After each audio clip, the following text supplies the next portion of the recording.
हाँ तो बच्चों, कल जो अपनी ऑनलाइन क्लास हुई थी उसमें वैधता के बारे में मैं आपको बता रहा था।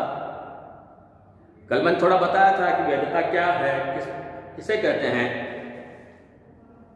वैधता की आवश्यकता क्यों होती है और वैधता की जो विशेषताएं हैं या लक्षण हैं वो कौन कौन से थे। आज हम आपको बताएंगे कि आधुनिक जो युग है वह वैधता पर संकट वाला समय है। तो ये संकट क्या क्या है इसके बारे में आपको बताएंगे। आधुनिक युग में वैधता के संकट की बात कही है। इसका कारण यह है कि राजनीतिक व्यवस्था के परिवेश के परिवर्तनों, सामाजिक, आर्थिक, सांस्कृतिक कारकों में निरंतर परिवर्तन होता रहता है। अतः यदि राजनीतिक व्यवस्था अपने आप को इन परिवर्तनों के अनुरूप बना लेती है तब तो उसकी वैधता बनी रहती है। अतः यदि राजनीतिक व्यवस्था अपने आप को लेकिन यदि राजनीतिक व्यवस्था अपने आप को परिवर्तित परिस्थितियों के अनुरूप नहीं ढाल पाती तो उसकी वैधता को आघात पहुंचता है। इसी प्रकार सत्तारूढ़ लोगों के उद्देश्य भी परिवर्तित होते रहते हैं। जब सत्तारूढ़ वर्ग व्यापक सार्वजनिक हितों की साधना के मार्ग को छोड़कर संकुचित न्यस्त स्वार्थों की साधना में लग जाता है तब भी निश्चित रूप से राजनीतिक व्यवस्था की वैधता को आघात पहुंचता है। जो स्थितियां राजनीतिक व्यवस्था की वैधता के लिए संकट का कारण बनती हैं उनको 5-6 पॉइंट्स के हिसाब से समझा जा सकता है। पहला, नवीन विचार, मूल्य और आस्थाएं। राजनीतिक विचार, मूल्य और आस्थाएं स्थिर नहीं होती। समय की गति के साथ नए विचार, मूल्य और विश्वास उत्पन्न होते हैं। परिवर्तित परिस्थितियों एवं नए विचारों के कारण राजनीतिक व्यवस्था में परिवर्तन की आवश्यकता होती है। अतः यदि राजनीतिक व्यवस्था अपने आप को इन नए परिवर्तनों के अनुरूप बना लेती है तो उसकी वैधता बनी रहती है। लेकिन जो राजनीतिक व्यवस्थाएं समय की मांग के अनुसार अपने आप को नहीं ढाल पाती उनकी वैधता के लिए संकट खड़ा हो जाता है। दूसरा, परंपरागत संस्थाओं या समूहों के अस्तित्व का संकट। राजनीतिक व्यवस्थाओं में वैधता का संकट उस समय भी उत्पन्न हो जाता है जब नवीन परिवर्तित स्थितियों के कारण परंपरागत संस्थाओं या समूहों के अस्तित्व के लिए संकट खड़ा हो जाता है। अपने अस्तित्व की रक्षा के लिए परंपरागत संस्थाएं और समूह नई संस्थाओं और मूल्यों को अपनाने वाली राजनीतिक व्यवस्थाओं के लिए चुनौती उत्पन्न कर देते हैं। ऐसी स्थिति में यदि परंपरागत तत्व पर्याप्त शक्तिशाली हो तो समस्त राजनीतिक व्यवस्था की वैधता के लिए संकट खड़ा हो जाता है। तीसरा, नवीन गुटों एवं समूहों के राजनीतिक व्यवस्था में प्रवेश से उत्पन्न समस्या। वैज्ञानिक और तकनीकी विकास के कारण समाज एवं राजनीतिक व्यवस्थाओं में तीव्र गति से बदलाव आ रहे हैं। इन बदलावों के परिणाम स्वरूप राजनीतिक व्यवस्था में नए प्रकार के गुट अधिक सक्रिय हो जाते हैं।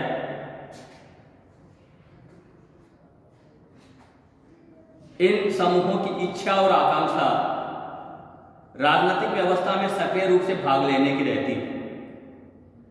यदि वे ऐसा कर पाते हैं और राजनीतिक व्यवस्था से जुड़ा हुआ पुराना वर्ग कोई बाधा खड़ी नहीं करता तब तक तो इन नए वर्गों एवं समूहों के प्रवेश से राजनीतिक व्यवस्था की वैधता में वृद्धि होती है, अन्यथा राजनीतिक व्यवस्था की वैधता को आघात पहुंच सकता है। चौथा, राजनीतिक व्यवस्था की क्षमता के बारे में शंकाएं। नए विचारों और मूल्यों के कारण नई राजनीतिक व्यवस्थाएं या संस्थाएं अस्तित्व में आती हैं, तब अनेक बार उनकी क्षमता के बारे में जन सामान्य में शंकाएं बनी रहती हैं। जब राजनीतिक व्यवस्था जन सामान्य की आशाओं को पूरा नहीं कर पाती, राजनीतिक विवादों का समाधान नहीं कर पाती, तब तक उनकी वैधता के लिए संकट खड़ा हो जाता है। तीसरी, दुनिया के अधिकांश देशों में द्वितीय महायुद्ध के बाद ऐसी ही स्थिति देखी गई। पांचवा, प्रभावशीलता को खोना। राजनीतिक व्यवस्था की वैधता के लिए सबसे बड़ा संकट उस समय उत्पन्न होता है जब राजनीतिक व्यवस्था अपनी प्रभावशीलता को खो दे या उसकी प्रभावशीलता में भारी कमी आए। उदाहरणार्थ, राजनीतिक व्यवस्था में उठने वाली मांगों में उचित व अनुचित सभी प्रकार की मांगें सम्मिलित होती हैं। अनुचित मांगों को दृढ़ता से स्वीकार करना राजनीतिक व्यवस्था की क्षमता या प्रभावशीलता का सूचक है। इस प्रकार राज्य का कार्य अपने नागरिकों की रक्षा करना तथा दुष्टों का दमन करना होता है, और यदि कोई राज्य यह कार्य नहीं कर पाता तो उसकी वैधता का दावा संकट में होता है। अब आपको वैधता किस प्रकार से अर्जित की जा सकती है, इसके बारे में भी आप थोड़ा सुन लीजिए। राजनीतिक व्यवस्था के लिए वैधता प्राप्त करने का कोई निश्चित और सरल फार्मूला तो नहीं बतलाया जा सकता, लेकिन कुछ उपाय हैं जिन्हें अपनाने पर राजनीतिक व्यवस्था के लिए वैधता को अर्जित किया जा सकता। पहला, परिवर्तित परिस्थितियों और विचारों के अनुरूप अपने आप को ढालना। दूसरी, परंपराओं और राजनीतिक विरासत की रक्षा करना। तीसरा, संवैधानिक व्यवस्था की रक्षा करना। चौथा, राजनीतिक व्यवस्था की प्रभावशीलता को बनाए रखना। पांचवा, सशस्त्र सेना को राजनीतिक निर्णय प्रक्रिया से दूर रखना। छठा, विचार विमर्श और सहमति के आधार पर निर्णय लेना।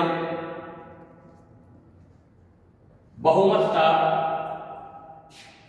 वैसे तो वैधता को अर्जित करने के लिए समस्त जनता की सहमति से लिया गया निर्णय आदर्श तरीका, पर व्यवहार में सबके सब निर्णयों पर सहमति असंभव नहीं तो भी दुष्कर अवश्य लगती है। इसलिए बाकी सबकी सहमति के अभाव में निर्णय मेजॉरिटी के आधार पर लिए जाते हैं। इस प्रकार बहुमत के आधार पर लिए गए निर्णय वैध निर्णय माने जाते हैं, क्योंकि इन निर्णयों में अधिकांश लोगों की सहमति सम्मिलित रहती है। यही कारण है कि लोकतांत्रिक व्यवस्थाओं में चुनाव परिणामों से लेकर विधानमंडलों व मंत्री परिषदों तक में निर्णय बहुमत के आधार पर लिए जाते हैं। अतः कहा जा सकता है कि वैधता राजनीतिक व्यवस्था में जीवन का संचार करती है।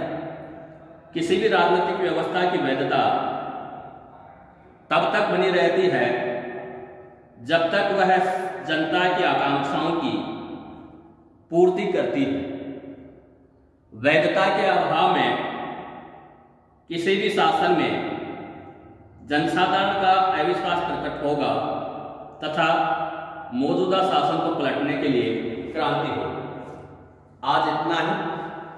कल की जो क्लास होगी उसमें नए टॉपिक के साथ आपको बताया जाए। धन्यवाद।